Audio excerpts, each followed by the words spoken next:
안녕하세요.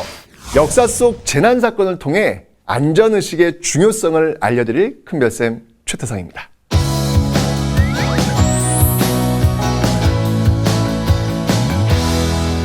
자, 오늘은 긴급한 상황이나 이 재난이 발생했을 때 선조들은 어떻게 소식을 주고받았는지 알아보려고 하는데요.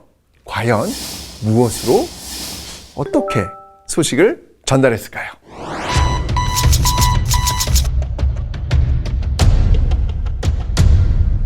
인류의 역사가 시작된 이래 폭우, 폭설, 태풍, 지진 등 이 자연재해는 인간의 힘으로 막을 수 없는 재난이었습니다. 우리 선조들 역시 이러한 재난 대응에 어려움을 겪었는데요. 하지만 미리 알고 사전에 대비하고 대응할 수 있는 재난이 있었습니다. 무엇이었을까요? 바로 전쟁입니다.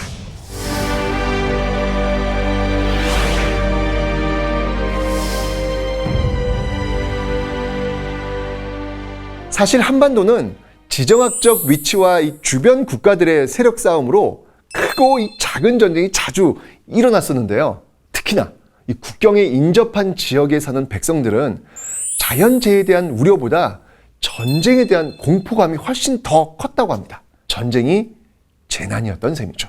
때문에 우리 선조들은 이 국경선 너머에서 이 호시탐탐 우리 땅을 넘보는 적군들의 동태를 살피며 그 상황을 한양에 알려야 했습니다. 지금처럼 교통이나 통신이 발달하지 않은 상황에서 한시가 급박한 소식을 하루도 쉬지 않고 지속적으로 알릴 수 있는 방법은 무엇이었을까요? 그 비밀은 바로 봉수제도에 있습니다.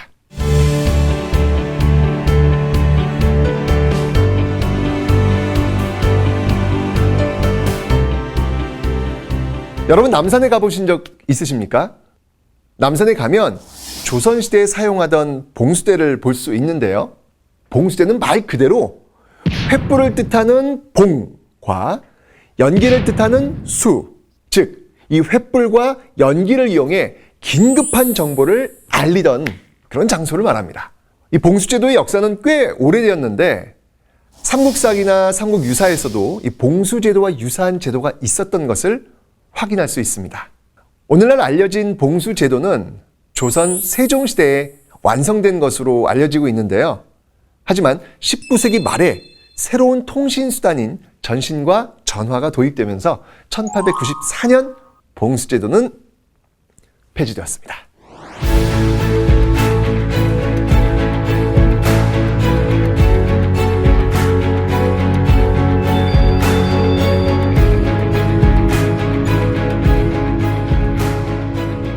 조선시대의 봉수대는 크게 5개의 연결 조직으로 구성되어 있었는데요.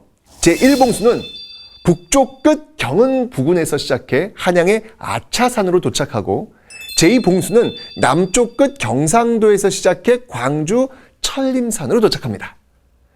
제3봉수는 서북쪽 끝인 평안도에서 시작해 한양 무악산으로, 제4봉수는 서북쪽 해안에서 오는 봉수를 무악산의 서쪽에서 받습니다.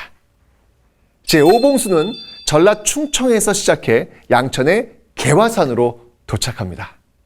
와, 이렇게 전국에서 올라온 봉수가 마지막으로 목멱산, 오늘의 남산에 모두 모이게 되는 것이죠. 남산 봉수대에서는 전국에서 받은 정보를 이 병조에 보고하고 병조에서는 매일 새벽 승정원에 보고해 임금에게 알렸다고 합니다. 북쪽 끝인 함경도 중앙에서 출발한 봉수가 아차산까지 도착하는데 12시간 정도가 걸렸다고 하는데요. 다른 4개의 봉수도 거의 비슷한 속도였다고 하는데 이것을 계산해 보면 봉수의 속도가 시속 100km 정도라고 합니다. 생각보다 빠르죠?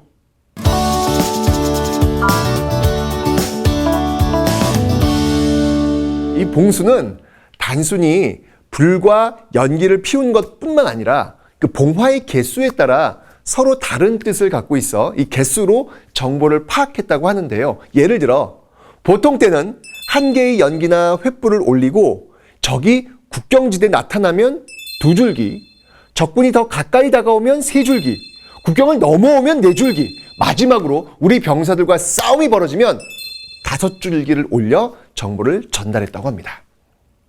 봉수대에 왜 5개의 봉화가 있는지 그 이유를 이제 알 수 있겠죠? 봉화대에서 근무하는 병사들은 봉수꾼이라 불렸습니다. 첩첩산중에서 24시간 근무해야 했던 봉수군들은 부족한 식량으로 인한 그 배고픔과 가족들에 대한 그리움으로 매우 힘들어했다고 합니다. 날씨가 좋지 않은 날에는 험한 산길을 달려 다음 봉수대에 소식을 전해야 하는 것도 힘든 일이었겠죠. 외롭고 힘든 상황에서도 꿋꿋이 이 봉화를 지켜준 봉수군들이 있었다는 것을 잊어서는 안 되겠습니다. 우리 선조들이 재난이나 긴급한 소식을 전하는 방법은 봉수제도 말고도 여러 가지가 있었습니다. 그중 우리가 잘 알고 있는 것이 바로 파발입니다. 여러분 모두 TV 속 사극에서 말을 타고 달려가 어명이요! 하고 소식을 전하는 모습 보셨을 텐데요. 파발에는 이 말을 타고 달려가 소식을 전하는 기발과 사람이 직접 걸어가서 소식을 전하는 보발이 있습니다. 보발은 마치 이 릴레이 경주를 하듯이 30리마다 쉬어가는 참이 있어서 다음 사람에게 문서나 소식을 전달해주는 시기였고, 이 기발 역시 30리마다 참을 두어 말을 교체하며 달려가 소식을 전했다고 합니다. 파발은 문서를 직접 전달할 수 있어서 정확한 정보를 전달할 수 있다는 장점이 있지만 봉수대에 비해 경비 많이 들고 속도가 느리다라는 단점이 있겠죠.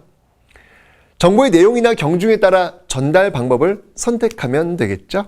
여러분 혹시 신호연이라는 말 들어보셨어요? 이게 방패연을 이용해서 이 정보를 전달하는 것인데요. 이 신호연을 가장 효과적으로 사용했던 분이 바로 이순신 장군입니다. 방패연은 띄우기도 쉽고 이 연의 방향이나 높이를 조작하기 쉬운 아주 과학적이고 효율적인 연인데요. 이순신 장군은 이 방패연에 이 다양한 문양을 넣어서 그것을 작전을 전달하는 도구로 사용했습니다. 이 바다 위 여러 척의 배가 흩어져 있는 상황에서 누구나 볼 수 있는 연을 통해 작전을 전달하는 방법은 꽤나 효과적이었다고 합니다. 당시 적장이었던 왜군의 풍신수길이 이순신의 비연 때문에 패했다며 분통을 터뜨렸다고 하는 일화가 전해질 정도로 이 신호연의 역할은 생각보다 컸던 것 같습니다.